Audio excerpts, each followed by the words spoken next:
So wherever you are, I invite you just to settle. You've already physically arrived to whatever spot you've chosen for these minutes, but really just give yourself the benefit of just taking a few breaths and settling in. Maybe that means you close your eyes. Maybe that means you stretch out. Maybe it means that you start to pay attention to your breath.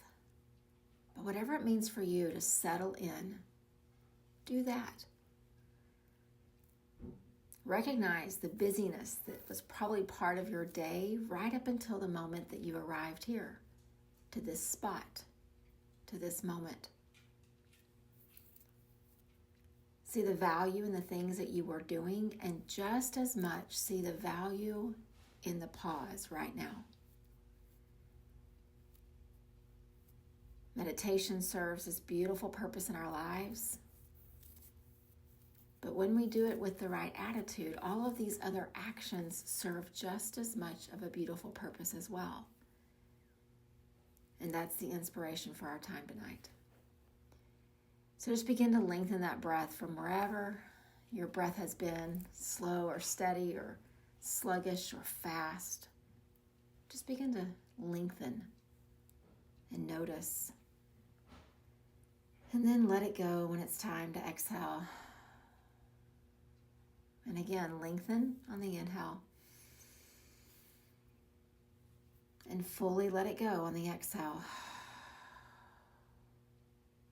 Just one more like that, breathing in. And breathing out. And I hope that that does for you what it does for me. Because there was busyness just before the moment that I arrived. And these just 3 gentle, balanced breaths help me to arrive more fully. And I hope that they've helped you to arrive as well. So speaking of the arriving, again, our inspiration for today is this teaching from the Yoga Sutras in chapter 2 on the discipline that we have. Sometimes it's not the most fun one to pause and to sit with, because we think that there's going to be rules and things that we can and can't do when you think about discipline. But there's a translation that I love to go to, and it talks about this idea of tapas, this idea of self-discipline. It uses the word enthusiasm. So just think about that. What if you could incorporate new habits into your life or resurge old habits that were so good for you? You could put new patterns in place, and you could be enthusiastic about them. Imagine their chance of lasting as a pattern in your life. Enthusiasm. Tapas. Oftentimes we feel like self-discipline is something that we have to do or we must do. But what if we thought about it as something that we are privileged to do? That we have these structures within us that build this sense of need, this sense of a desire for growth, and from that, we make a shift. We change a pattern. We add a habit. And instead of going back to all that narrative that we've had in the past of it's going to fail, or this is hard, or I don't have enough time, instead we think, wow, I get to do that. And I don't just say that as just this way of positively spinning the idea of tapas, of discipline. I say it that way because that's how I've lived it.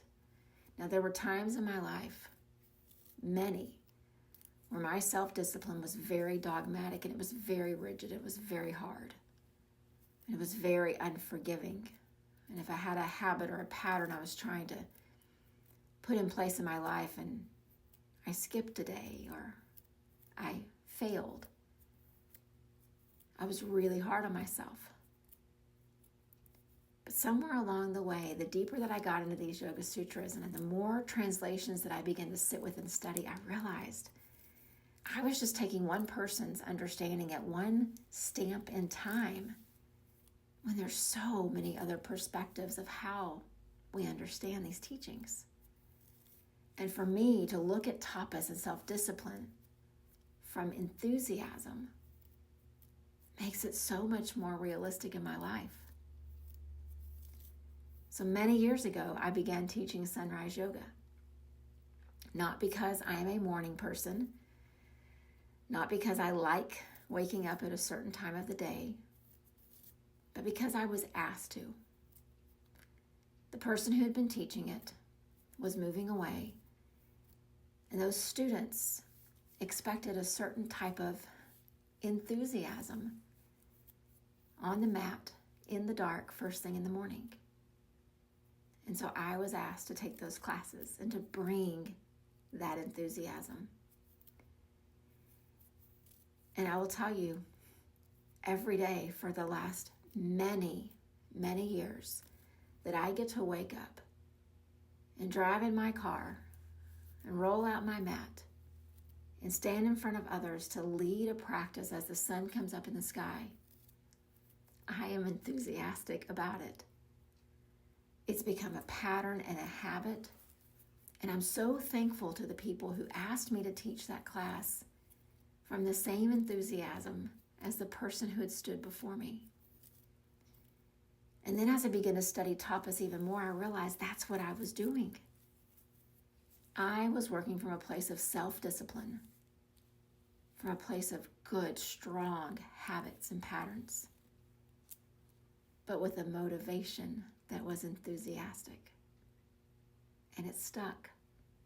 It stuck to the point that even on the days that I'm not teaching and I'm not on the mat, I wake up with enthusiasm.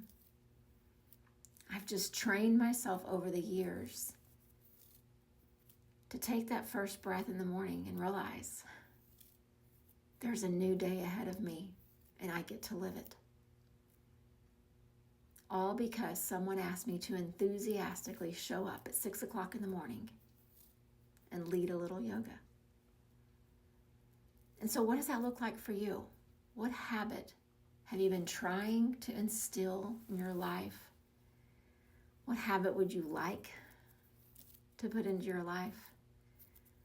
What habit or pattern did you try a while back or a long time ago, and like me in the past, you've got that narrative in your head that says that you failed, but it's still just kind of tapping on your heart, trying to get attention. What if you approached it from this moment on with enthusiasm? What an honor it is to whatever that thing is. And I will tell you that my habits around other parts of my life had to shift a bit. My bedtime had to shift so that my enthusiasm was never impaired by the fact that I was tired and grumpy. So I began to put changes into my life that would help to nurture that enthusiasm. I couldn't expect it just to carry me through for the rest of time. I had to do the work. That is how I like to look at tapas. I don't want to look at it from the military perspective. I don't want to look at it from someone telling me what to do.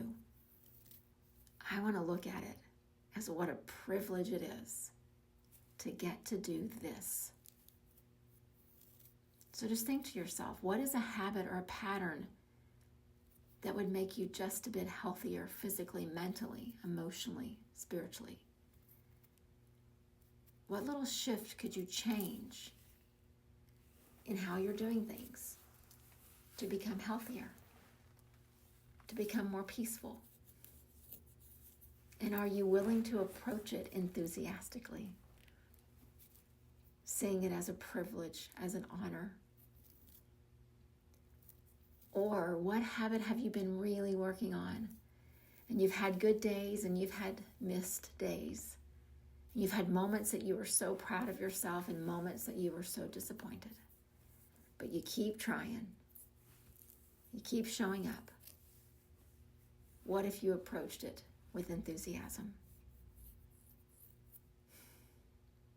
There's another piece to tapas that I want us to sit with, not only with this idea of approaching this thing for you with enthusiasm, but there's an outcome of this.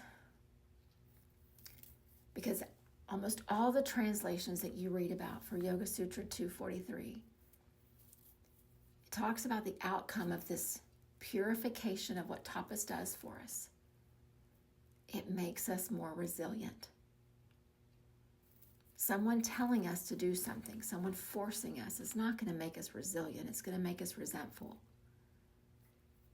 But if you can do things that you know are good for you and you can approach them with enthusiasm and joy, the resiliency that you will build around your heart and your spirit and your being, I can't quite describe what it is like. Challenges will come, and they will not dismantle you. They will hurt. They'll be inconvenient. They will cause all the array of emotions, but they will not dismantle your peace. Because that enthusiastic way that you approached your tapas over time purified all these parts of you, and now you've got this resilient, beautiful, energetic force field that no matter what the challenges are, you can weather them. And so let's sit with that for just these next couple of moments. What's your thing? What's your sunrise yoga? And can you approach it with enthusiasm? And can you see into the future what it would be like to have true resiliency when all these hard times come? So just continue to breathe. See what it looks like for you as we pause here together.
As we breathe in, we see this habit, this pattern that we want to have in our life so very much.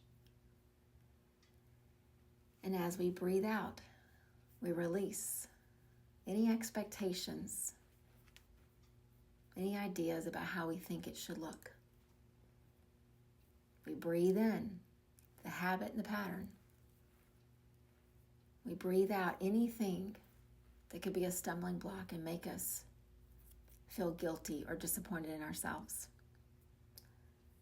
Again, we breathe in, we see this habit coming to life in our lives. And we breathe out with a smile enthusiastically, thinking we get to do that. It really is all about our perspective. I live in the same broken, noisy world that you live in.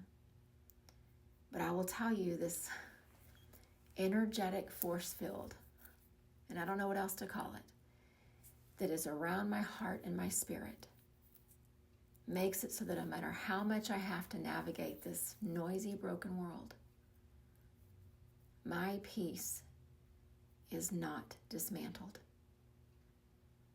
The resiliency that my practice has brought, again, it's indescribable.